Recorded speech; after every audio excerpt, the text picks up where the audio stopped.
દરેક નીતિની સામે કાયદાની રીતે ઊભો રહેતો SSK ન્યૂઝ ચેનલ। સુરતમાં ડોલી ચાયવાલા મોબાઈલ સ્ટોરના ઉદ્ઘાટન પ્રસંગે આવતા તેને જોવા લોકોની પડાપડી થઈ હતી, તો ધક્કામુક્કી થતા બાઉન્સર્સ લોકો વચ્ચે ઘર્ષણ સર્જાયું હતું। ધનકુબેર બિલ ગેટ્સની મુલાકાત બાદ સોશિયલ મીડિયામાં ડોલી ચાયવાલા રાતોરાત સ્ટાર બની છે, ત્યારે સ્ટારડમનો બિઝનેસ પ્રમોશન માટે સુરતના એક મોબાઈલ સ્ટોર ધારકે ઉપયોગ કરવા બોલાવ્યો હતો। જો કે અગાઉથી નિયત થયેલા સમયે ડોલી ચાયવાલા આવ્યો તે અગાઉ મોટી સંખ્યામાં લોકોની ભીડ એકઠી થઈ ગઈ હતી।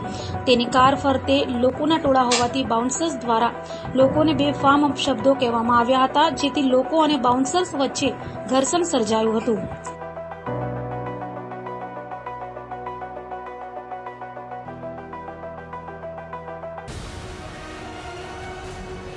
દરેક નીતિની સામે કાયદાની રીતે ઊભો રહેતો SSK ન્યૂઝ ચેનલ।